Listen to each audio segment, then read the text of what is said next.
അപ്പോൾ ഗൈസ് നമ്മൾ കവർന്ന് ഡബറൊക്കെ ഊരി എടുത്തിട്ടുണ്ട്. ഇനി നമ്മൾ ഈ മീനുകളെ ഇതിലേക്ക് റിലീസ് ചെയ്യുകയാണ്. അങ്ങനെ ഇനിയിപ്പോൾ ഈ ചെളിവെള്ളത്തിൽ കിടന്ന് വളരട്ടെ.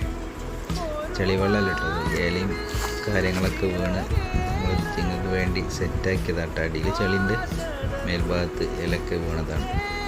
സെറ്റാക്കും വിരിഞ്ഞ് വളർന്ന് കുഞ്ഞുങ്ങളൊക്കെ ആയിട്ട് ഉള്ള വീഡിയോ ആയിട്ട് നമുക്ക് ഇനി അടുത്തൊരു വീഡിയോ ചെയ്യാം. അപ്പോൾ ഓക്കെ ബൈ, താങ്ക് യു.